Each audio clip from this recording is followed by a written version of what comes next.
está cambiando. Nuestra manera de movernos, relacionarnos, producir, vestirnos, alimentarnos, está en constante evolución.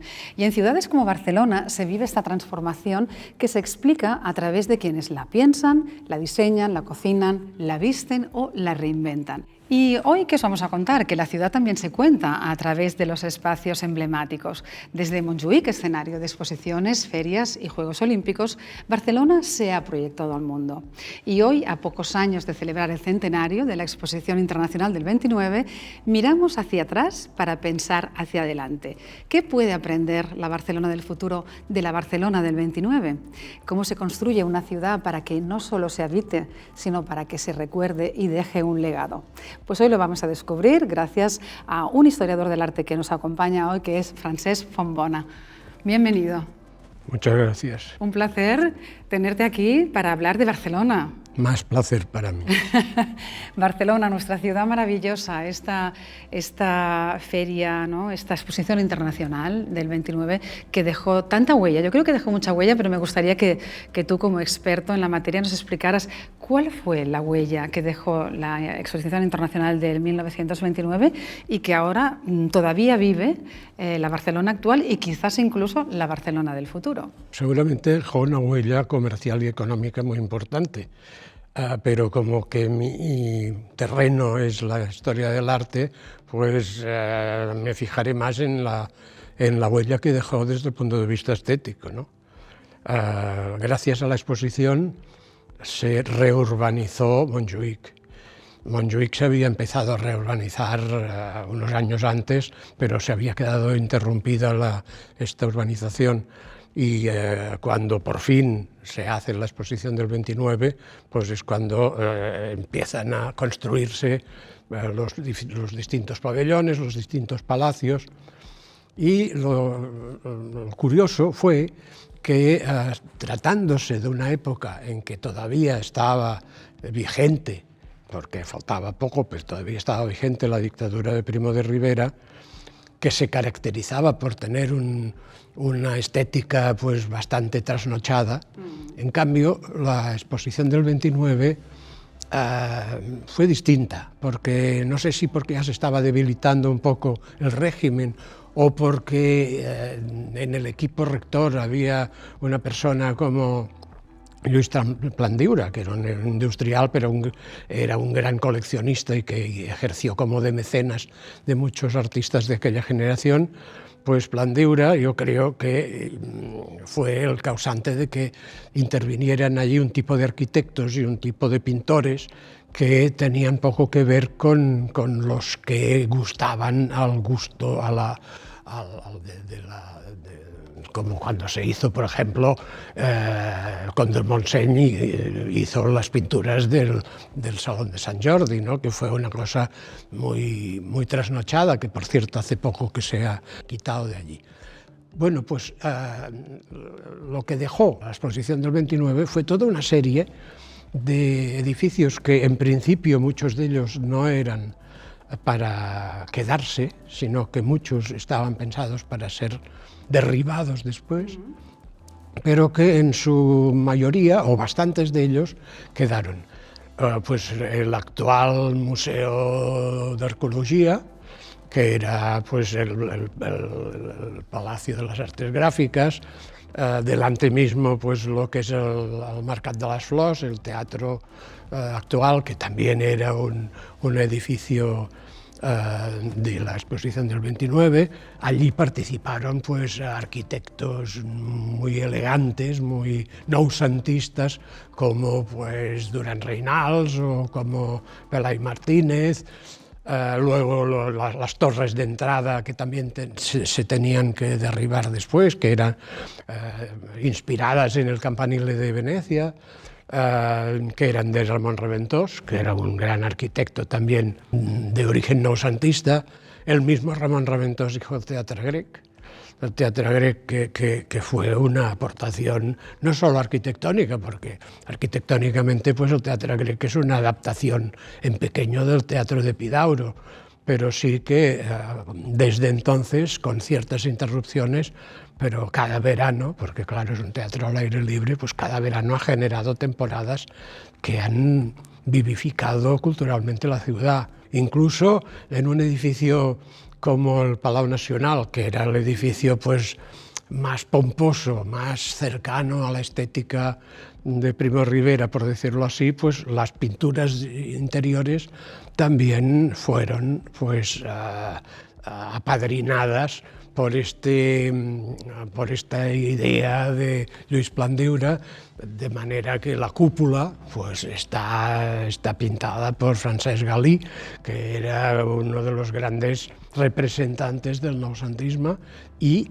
uno de los grandes maestros del noucentisme, porque muchos de los artistas de aquella generación fueron discípulos suyos. La verdad es que fue como un paso a la modernidad, como abrir una ventana, ¿no? Como que todo respiraba más que lo que conocíamos anteriormente, y la suerte ha sido que todo perduró. Esas torres venecianas, esos edificios maravillosos, ¿no? El Teatre Grec, han sido como un patrimonio para la ciudad importante que hubiera podido desaparecer, ¿no? O sea que estamos de enhorabuena en este aspecto, que se conservó un legado maravilloso para la ciudad, ¿no? Incluso dando un paso más estéticamente, porque todo esto era pues una perduración del noucentisme, que era la estética de la Mancomunitat de Cataluña, digamos, pero dando un paso más también nos deja el pabellón de Mies van der Rohe, que era el pabellón de Alemania, que este sí que se derribó,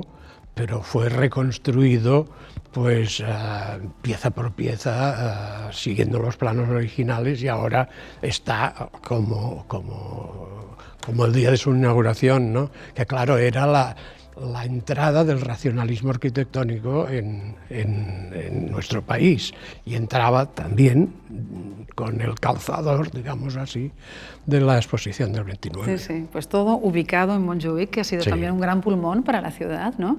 Y donde se ubican pues todas estas construcciones tan maravillosas que han perdurado a lo largo del tiempo, y que bueno, ahora pronto vamos a tener ya el centenario y también habrá cambios, pero de eso hablaremos más tarde. Pero me gustaría saber cómo crees tú que ha ido evolucionando Montjuïc a lo largo de todos estos años, desde el 29, imagínate, casi van a ser 100 años, cómo ha ido evolucionando el uso también de los edificios, el concepto de la montaña de Montjuïc también para los barceloneses, ¿no? Para los que estamos aquí en el día a día, e incluso para el turismo, que atrae muchísimo turismo también, todas estas Bueno, claro, ha sido una evolución también muy condicionada por la historia, porque esto sucede a finales de la dictadura, poco después vendrá la República, que será del 31 pues, hasta el fin de la Guerra Civil, que ya era otro régimen, que eran otros conceptos. Incluso dentro de la República hubo periodos pues, progresistas y periodos al revés, muy de derechas. O sea, después viene el franquismo, y después viene la democracia, o sea que la evolución de Montjuïc tampoco ha sido una evolución fácil, porque ha estado condicionada por todos estos cambios de régimen.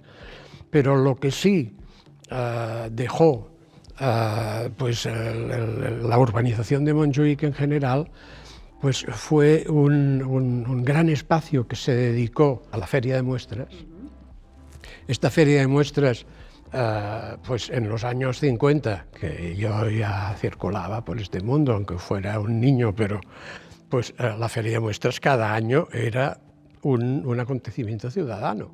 No solo era una concurrencia de comerciantes que venían pues, para intercambiar sus productos, sino que se abría al público y pasaba por la feria de muestras toda Barcelona.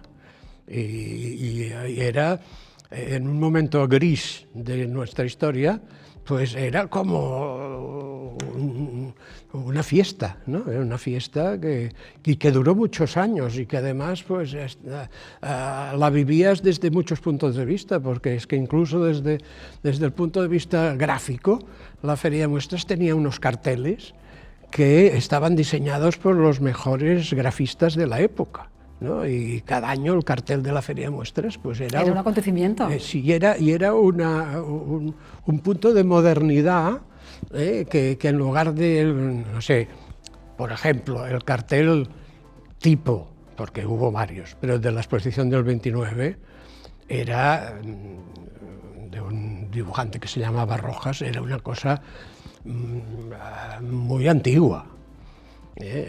un macero pintado con todo de detalles y una cosa heráldica y tal.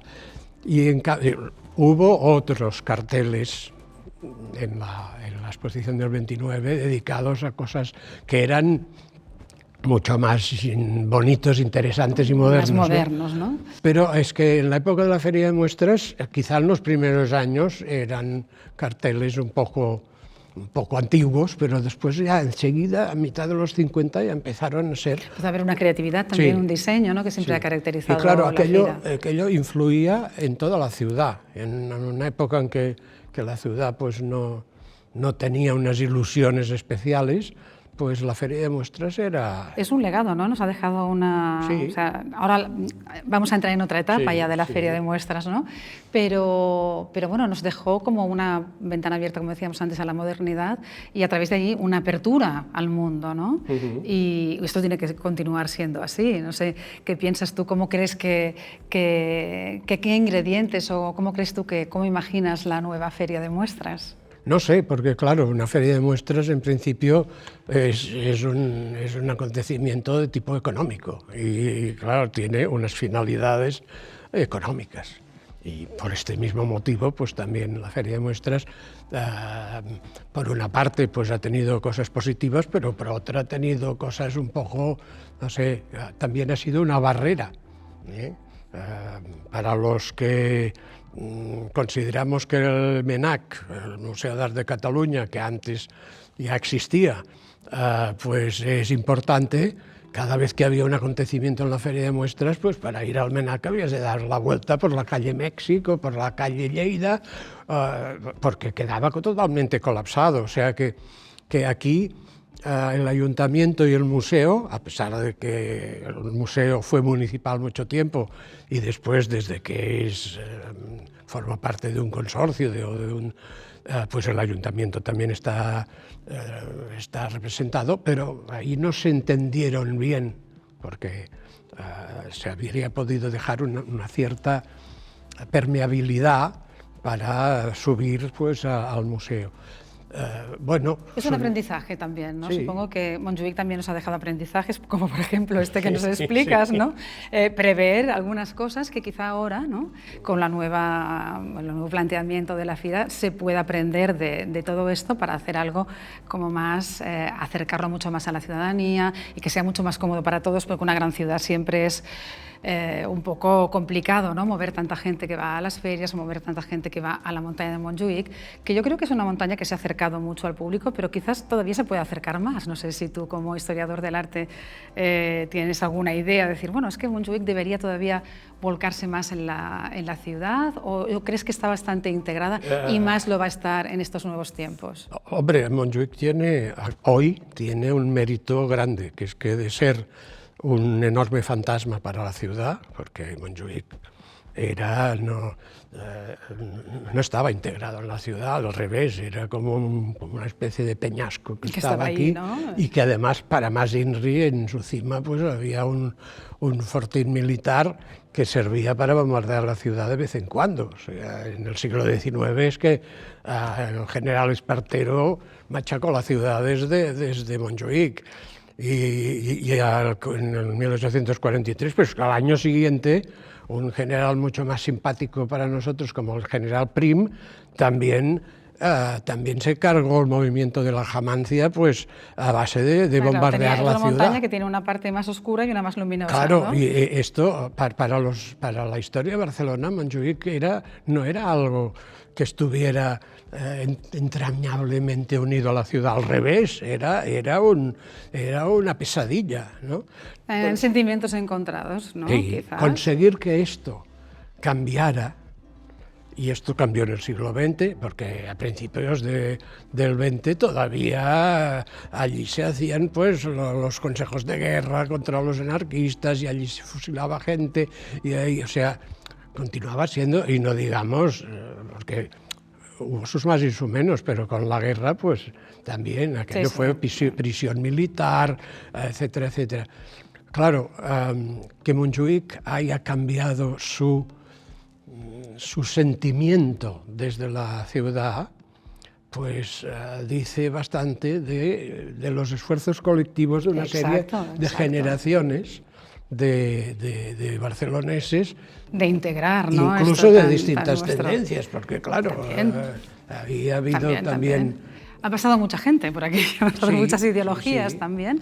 Y lo importante, yo creo, de esto es que este es nuestro patrimonio, que ya es mucho más luminoso que en épocas pasadas, que hemos tenido esta exposición del 29 que nos ha dejado un legado, como tú explicabas, fantástico, y que ahora vamos a poder celebrar un centenario que va a poner en valor todo esto y mucho más, ¿no?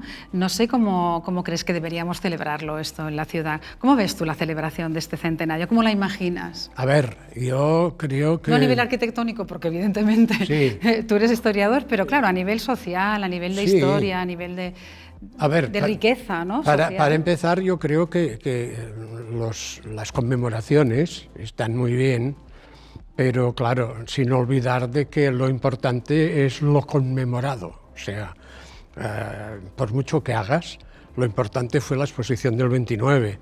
Lo que ahora puedes hacer para celebrar el centenario será muy interesante, pero no puede ser ya por definición algo superior a la propia exposición del 29. Entonces yo creo que una de las maneras de celebrarlo pues sería estudiando toda esta problemática desde el punto de vista, de todos los puntos de vista, que ha significado para la economía, pero que ha significado para la vida ciudadana, que ha significado también para el arte, que ha significado para muchas cosas, pues de la misma manera que cuando se celebró el centenario de la exposición del 88, en 1988, claro, pues se hizo una monografía muy interesante sobre qué significó aquella exposición que fue la antecesora, ¿no?, a la Universal del 88. Pues ahora se podría hacer una cosa de estas al margen de lo que puedan pues, prever los políticos, los economistas, etcétera, etcétera. Pero desde el punto de vista cultural, dejar como una especie de estudio sobre este hecho histórico, pues para mí sería una cosa interesante, claro. Poner en valor todo lo que ha habido, el legado que nos deja y también mirando al futuro la creatividad, ¿no? Tener en cuenta toda esta historia que tenemos. Y para acabar, Francesc, ¿cómo te preguntaría yo? Claro, Barcelona es Barcelona, ¿no? Y Barcelona es tu ciudad, también es la mía, es la ciudad de mucha gente, una ciudad proyectada internacionalmente a todo el mundo. Dime un deseo para Barcelona. Uy. Un deseo para Barcelona. Un deseo para Barcelona, bueno, claro, yo además soy muy urbanita, o sea que soy barcelonés, pero he de remontarme 2 o 3 generaciones atrás para encontrar familiares míos que no sean barceloneses, o sea que, claro, para mí Barcelona es mi ciudad, es una cosa querida, ¿no? Y pues, ¿qué quiero yo para Barcelona? Pues para Barcelona quiero que, de la misma manera que con los Juegos Olímpicos dejamos de ser el culo del mundo, porque es que antes Barcelona, la gente venía aquí para ir a la Costa Brava, pero es que, como quien dice, ni paraban a ver la ciudad, ¿eh? Con los Juegos Olímpicos se dieron cuenta que había una ciudad. Una ciudad que se abrió al mar. Y se abrió a muchas cosas. Y pasó de ser una ciudad desconocida a ser una ciudad famosa.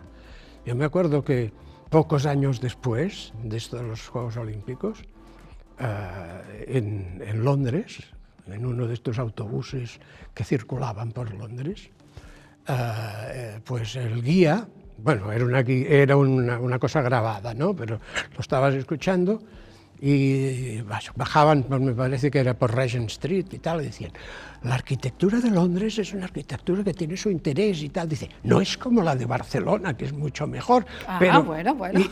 Y pensé, esto hace 20 años no se le hubiera ocurrido a nadie. Hemos mejorado mucho, entonces. Pues el balance es que hemos mejorado mucho. Hemos de mejorar más, o sea, hemos de estar más presentes, siguiendo pues toda esta inercia que nos dio la aventura de los Juegos Olímpicos, que fue algo que salió muy bien. Pero claro, tampoco seré tan optimista de pensar que porque vamos a celebrar el centenario de la exposición del 29, pues que esto va a ser Hollywood. Pues déjame que lo sea yo, que a mí sí que soy bueno, optimista. Pues sí, puede serlo. Yo creo que es una oportunidad muy buena. Puede serlo, por lo menos es una piedra en el edificio. Exacto, para que Barcelona conserve su esencia, pero crezca y sea tan reconocida como este ejemplo que nos explicabas, ¿no? Que estando en Londres comparaban ¿no? la belleza, la arquitectura, el diseño de Barcelona como mejor incluso que el de Londres. Me quedé que de aquí piedra. Nos tenemos que poner la medalla y agradecer a toda la gente que ha contribuido a que Barcelona sea lo que es. Como tú, que eres historiador del arte y contribuyes a que se conozca también la historia de Barcelona. Muchísimas gracias. Gracias a vosotros. Por acompañarnos, por darnos tu mirada sobre la ciudad también y tu experiencia. Muchas gracias. Pues nada, gracias. Gracias. Y nosotros pues nos despedimos de este capítulo del videopodcast, una serie de conversaciones que nacen con la voluntad de entender mejor la ciudad en la que vivimos, como hablábamos ahora, y la que estamos construyendo poco a poco. Una propuesta de Fira de Barcelona que va más allá de acoger grandes eventos, sino que impulsa ideas, conecta personas y proyecta una ciudad creativa, diversa y abierta al futuro.